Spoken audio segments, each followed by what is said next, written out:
One of the things I've been thinking about quite a bit ever since the revelation of Dark Heresy as a game, and specifically since the revelation of the most recent trailer, has been the moral and or ethical system that's going to be implemented in the game, Warhammer 40k Dark Heresy.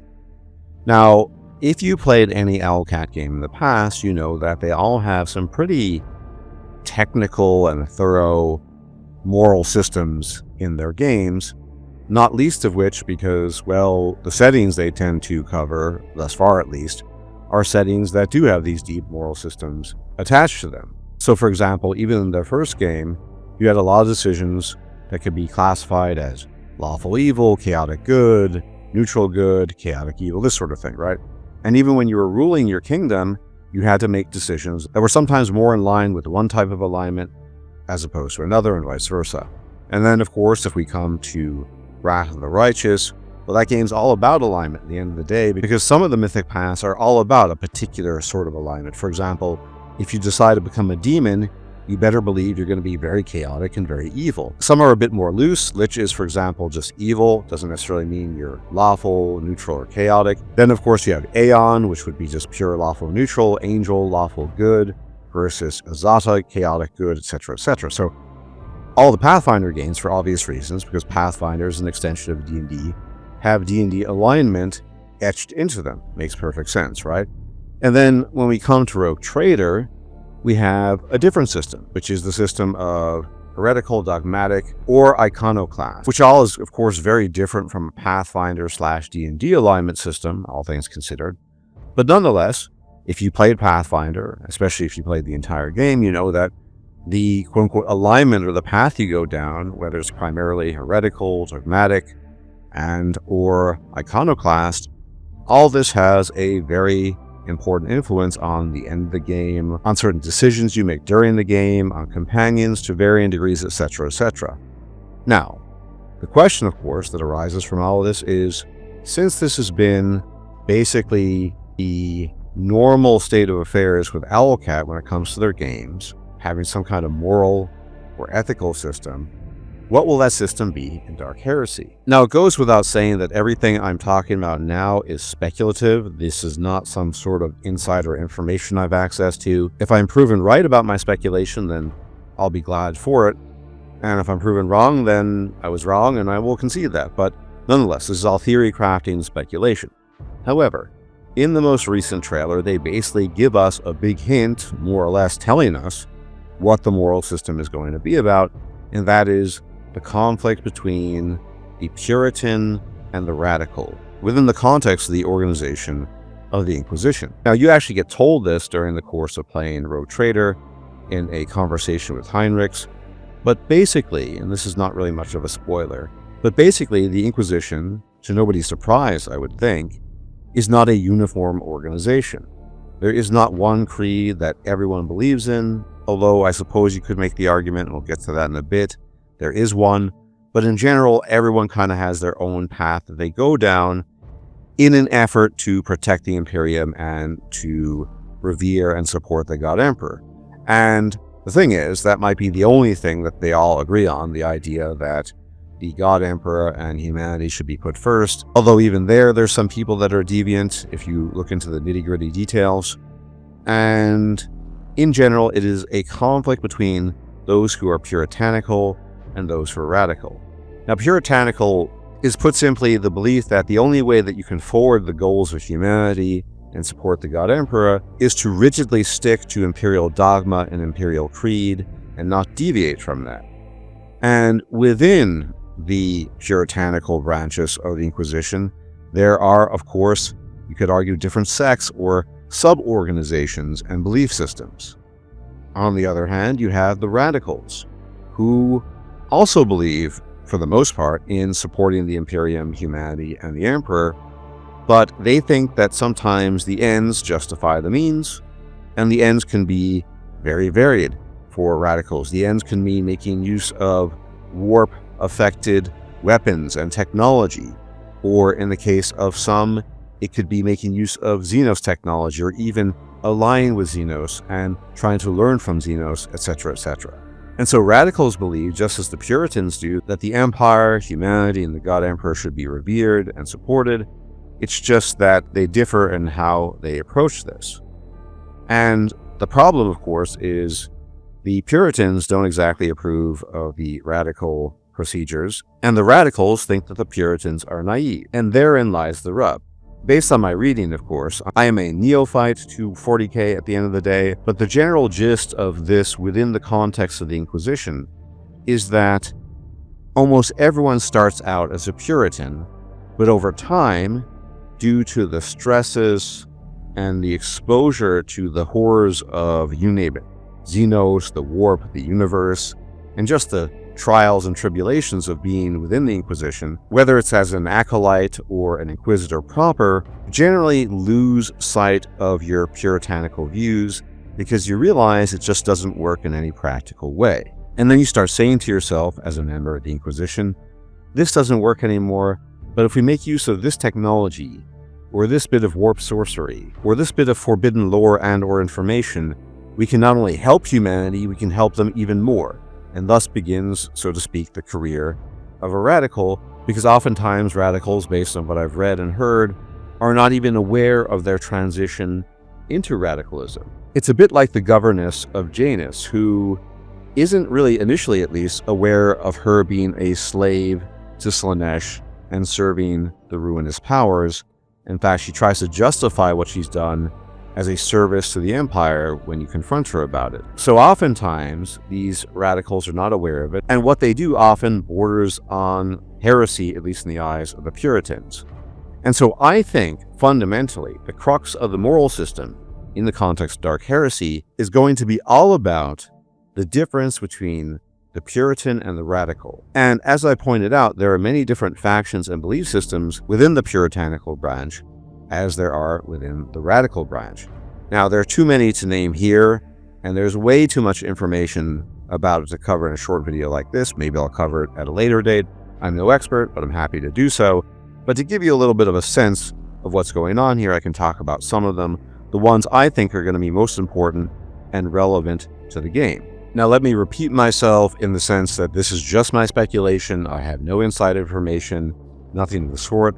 If this turns out to be true, then cool, and I feel vindicated. If not, then I guess I'm just a dummy, whatever. So let's look at some of the Puritan belief systems first. So you have what are called the mono-dominants, and they are what are regarded as the most extreme and fanatical of the so-called Puritans. They believe in the absolute and total supremacy of humanity to the exclusion of any and all other forms of life, and their ultimate goal is to purge the galaxy of everything that's not human, which includes, of course, mutants and heretics as well.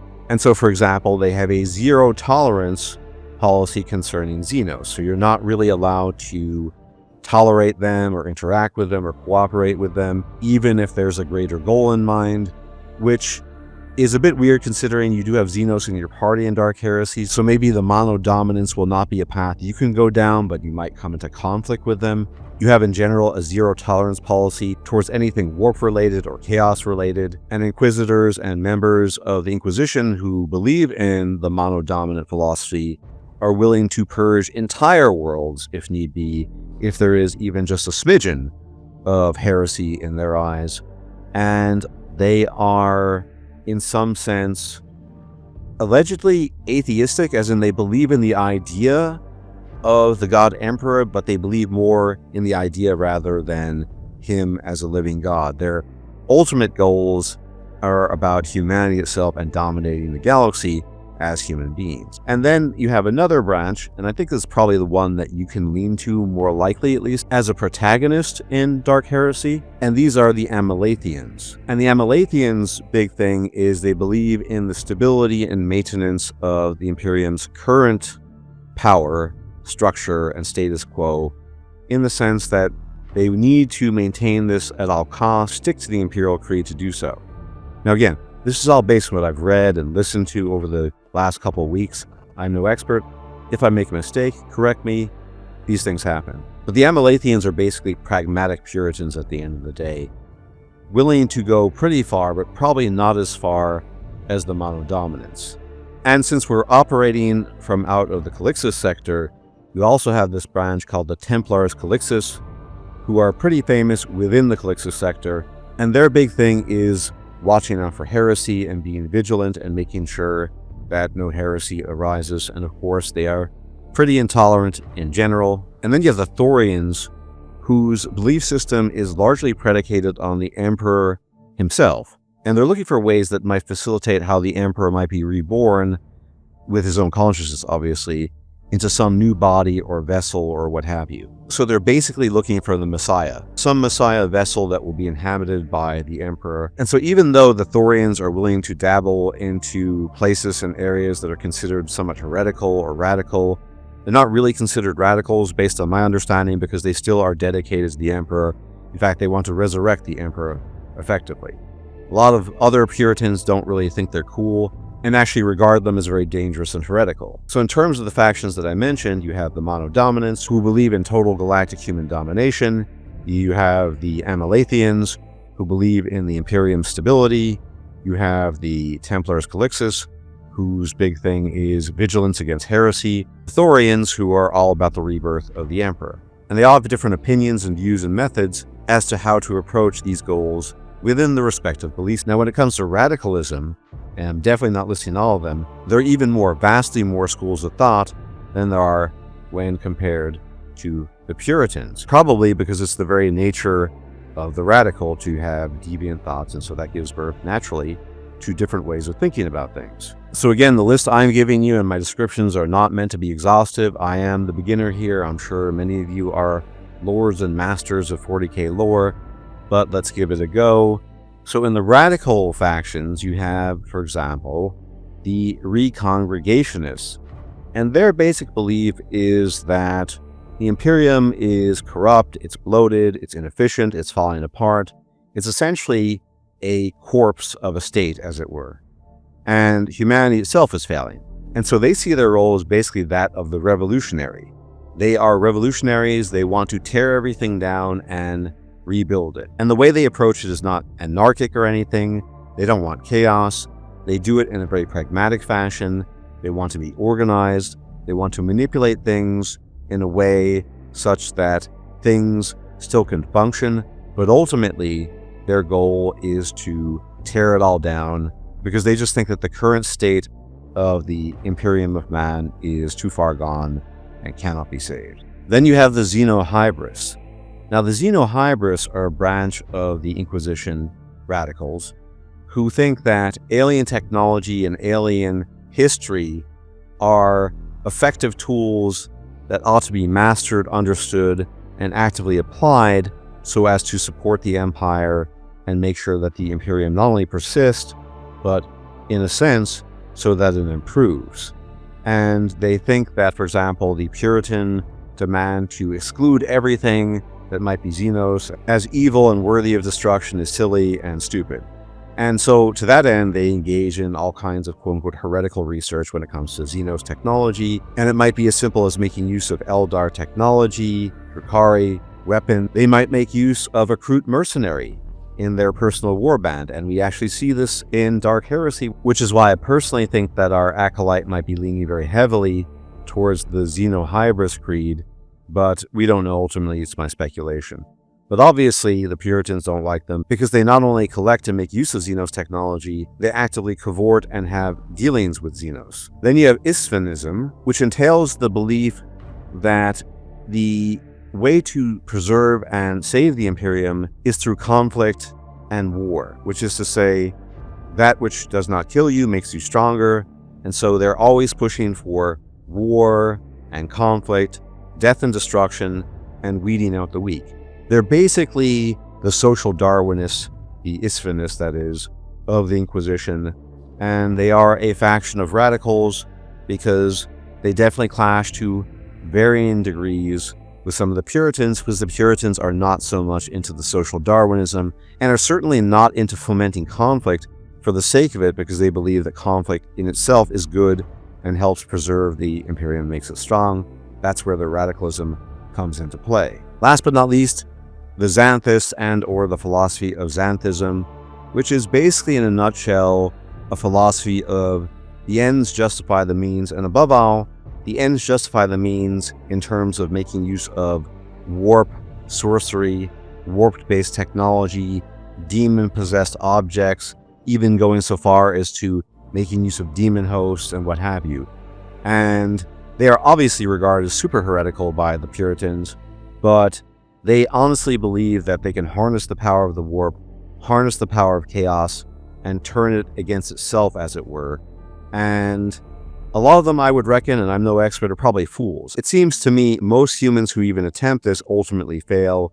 Again, this seems like cope on their part and delusion, but they honestly believe they can make use of the warp and the ruinous powers in service of the Empire, if that makes any sense. And even within the Xanthus, there is an even more extreme version called the Horusians, who are crazy in their beliefs. And they're super crazy in that they believe that chaos should be harnessed to create a powerful war leader who will lead humanity to glory, as it were. Horus was a failed attempt at this, in their eyes, I guess.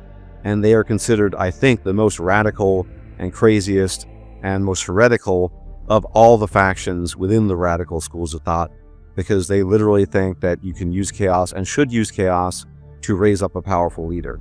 Now, there are a whole bunch of other ones that exist. I'm just not going to list them all because they're just too many, to be honest.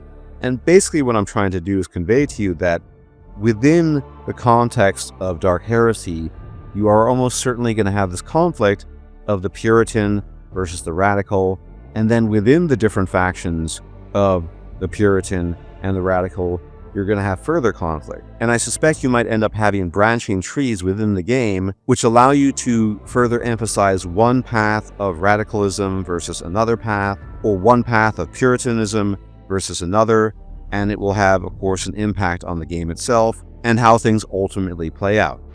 Anyway, those are my thoughts. Again, total speculation, but they did drop us some hints, and I ultimately do think that, yes, this is going to be the moral system implemented in Dark Heresy.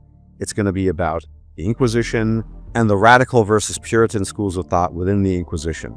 I think that's going to be a big part of the game, and the different philosophies within the Puritan, within the Radical, will feed into your investigations as the game progresses. But as always, thank you for tuning in, and if you like my content and you like my takes, you can leave a like, comment, share, and subscribe. It's much appreciated, as it really helps out the channel, and I will check you out next time. You take care.